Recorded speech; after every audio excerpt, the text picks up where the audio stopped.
Hey everybody, this is Erica from the Classy Climb blog. Listen, it's an old saying, but it's a true saying. You reap what you sow.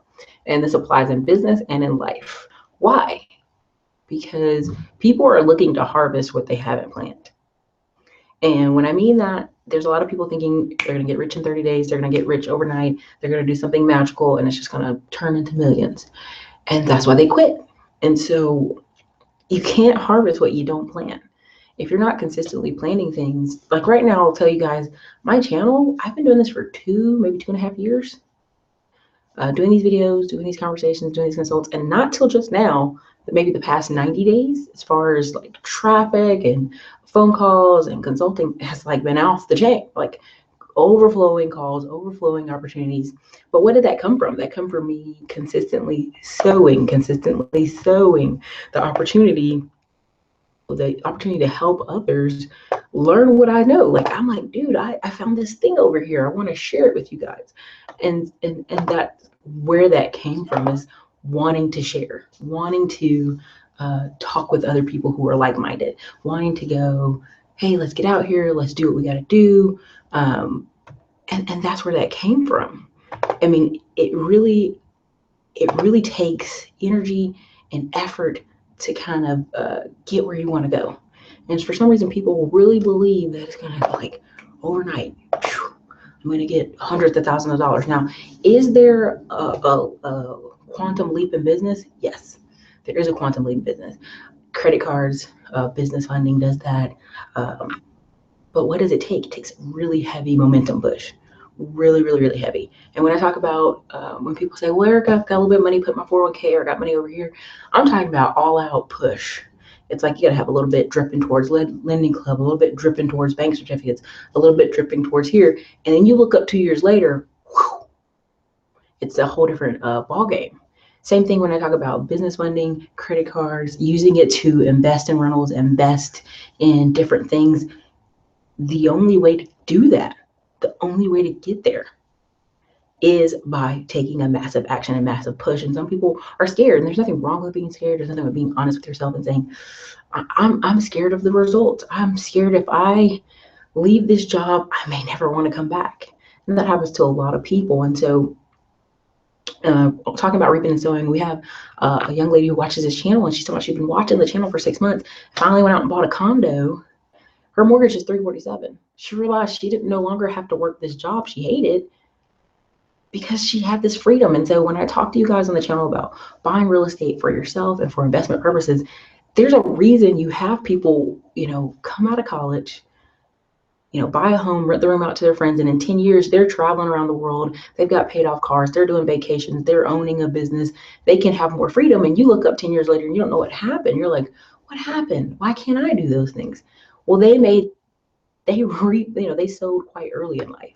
And imagine all the people you know right now paying $1,200 to $2,000 a month in rent. And this woman's walking around with a $347 mortgage. Same thing when it comes to cars. There's a lot of people running around with brand new cars. And I have a friend with a paid off car, and I realized they don't have to do any extra work. They have a paid off vehicle. And these are simple tactics, but it's really the most honest I can be with you guys. It's like you reap what you sow. And here's a really great book. I'm going to do a video on it, not yet, but here it is. It is called, can you guys see it? Who Owns the Ice House? An Unlikely Entrepreneur. I'm not going to give away the book. I want you guys to go buy it. It's really good. I actually just bought this for my own purposes. I saw it and I was like, hey, this looks good. Who's this black man on here? And it basically was just a time long before the word entrepreneur was popular.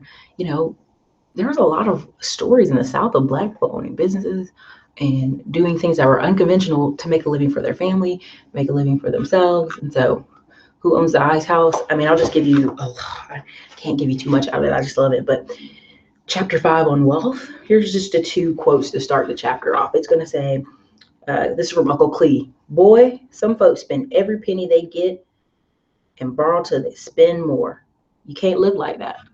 And that's a serious thing about living within your means. But here's the kicker. People are going to say, well, Erica, what about Donald Trump? What about billionaires? What about when you have money coming in, this long-term residential, he's got Donald Trump's written books, his businesses. He has 96 LLCs.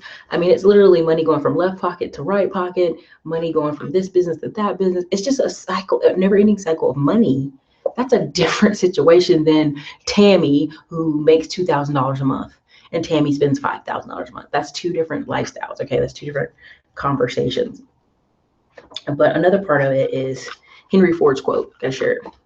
If money is your hope for independence, you'll never have it. The only real security that a man will have in this world is a reserve of knowledge, experience, and ability. It is important, really, really important for you guys. Sorry, there was a baby walking by our neighborhood. It's really important for you guys to realize that this is the key to freeing you. Not, hustle muscle, not always work until your arms and legs hurt, but what can you think about? That's why it's so important to take a day just to think about opportunities, business. What can you do if you broke both your legs tomorrow and couldn't work for 6 months? What would you do? What's some skill you have in the meantime to take care of your family? And don't say unemployment and insurance, Aflac. Those are good options for sure. But what if it happens again? What are you going to do? So this is a really good one. I think you guys should grab it. Let me see if we have any comments today. Do you have opinion on NACA versus tax liens? Judah, what state are you in? Which state are you in? Just message me back on here. What state are you in? But here's my deal. Tax liens are just a vehicle. And when I did the video on tax liens, it's been one of my most highest grossing videos as far as clients, I was talking to people. But at the end of the day, it's just a vehicle. Now, I can get you down to Florida, $400 tax liens and 18% interest.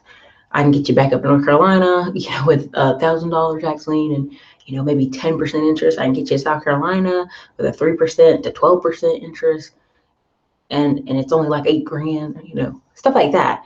But people have to understand, like, it's just a vehicle. It's just for you to put your money in. Yes, now this is the difference. If you get that house, what are you going to do? Are you going to have the money to pay the lawyer for a quiet title? Are you going to have the money to fix it? Are you going to have money to turn around and rent it out? Because here's the kicker.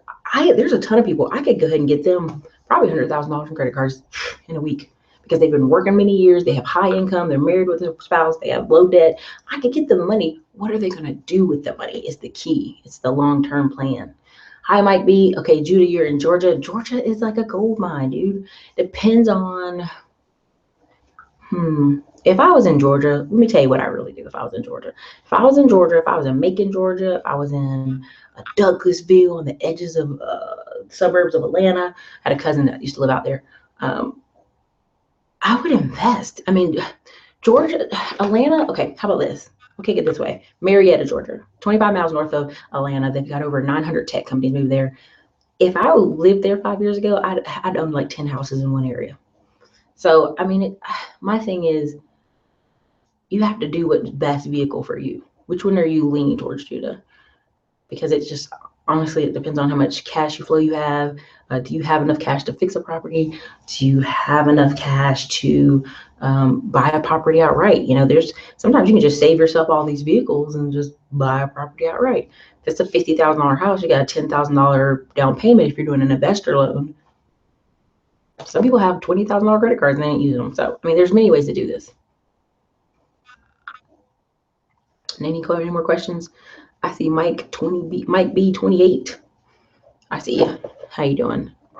So I only did this one really quickly, just talking about reaping what you sow, because I'm seeing a lot of people complaining that that it's not happening fast enough, and I'm like, dude, there's some people who've been doing YouTube and blogging and all these things 3 to 5 years before they blew up big. Elliot House, like, everybody's like, why is Elliot sitting at home?